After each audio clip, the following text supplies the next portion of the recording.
Açığı deyim, heç kəs məndən inciməsin. Azərbaycanda Azərbaycan müəllifinin nələr çəkdiyini ancaq yazıcı, şair bilə bilər. Müəllif özü bilə bilər. Və mən yaxşı bilirəm ki, 20 ildir yazı pozu ilə məşğuluq, yəni ədəbiyyatla məşğuluq. Yazı pozu dediyim təvəzzökarlıq kimi deyirəm, yəni peşəkar ədəbiyyatla məşğuluq. Azərbaycanda Azərbaycan müəllifinin ürəyincə, könlüncə olan nəşriyyat yoxdur. Bunun prinsipləri var. Prinsip nədən ibarətdir? Əgər sən naşirsənsə, dünyanın hər yerində belə, sən müəlliflə işləyirsən, qonorar qarşılığında peşəkar müstəvidə müqavilə bağlayırsan və onun ölkə üzrə kitablarının satışını təşkil edirsən. Bizdə bu yoxdur.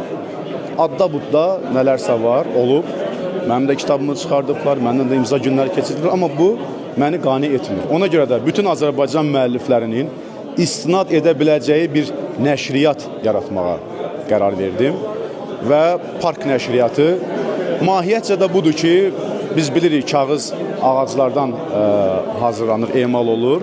Ona görə park ki, necə ki park o fotosintez prosesində oksigen verir bəşəriyyətə, ağaclar, biz də yəni katarsis, insanlarda katarsis yaradacaq kitabları çıxardacağıq.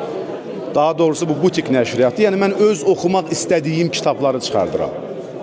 Nizami Kino Mərkəzində Park Müasir Nəşriyyat Evinin təqdimatı olub. Tədbirdə parkın ilk nəşrləri Salam Sərvanın fikir oyunları, Seymur Baycanın Həyata Yekun Vurarkən adlı 2 cildliyi, Mir Mehdi Ağaoğlu'nun Həc gündəliyi və Seymur Baycanla Vüqar Vamın həm müəllif olduğu Pişiyə qalib gələn qəhqəhələr kitabları oxuculara təqdim edilib. Nəşriyyatın təsisçisi şair Şəhriyar Delgerani giriş nitqi ilə tədbiri açıq elan edib. O, çıxışında parkın məqsəd və prinsipləri, hədəfləri, prioritetləri barədə söhbət açıb, eyni zamanda nəşriyyatın yaranma prosesindən danışıb. Təsis etdiyimiz Park nəşriyyatı ilk çapdan çıxan 5 kitab hər biri öz orijinallığı ilə seçilir.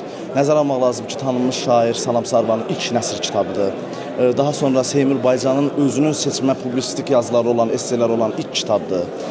Həc ziyarətindən bizim hörmətli yazıçımız Mir Mehdi Ağaoğlu'nun həc ziyarətinə bağlı yazdığı Həc gündəliyi, təəssüratlar toplusu da sözgedən mövzuda yazılmış ilk bədii publisistik əsərdir.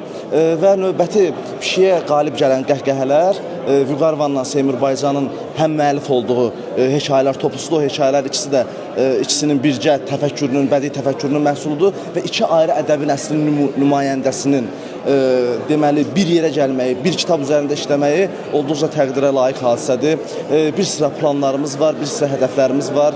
Ümidvarıq ki, sözə inanan, kitaba inanan, bizə inanan şəxslərin köməkliyi ilə, əsas oxucu kütləsinin köməkliyi ilə biz o hədəflərimizin hər birini həyata keçirək, öz fikrimizə tutduğumuz amallara müvəffəq olaq. Qeyd edək ki, Park nəşriyyatının təsisçisi şair Şəhriyar Delgerani, direktoru yazıcı Vüqar Vam, baş redaktoru yazıcı Nadir Yalçındır.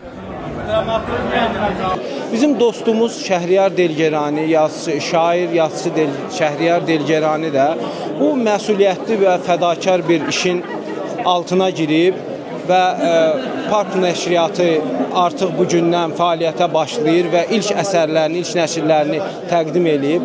Mən bu nəşriyyata uzun ömür arzulayıram. Arzulayıram ki, oxucular hər zaman intizarla Park nəşriyyatının, Parkın nəşrlərini, yeni kitablarını, yeni nəşrlərini gözləsinlər.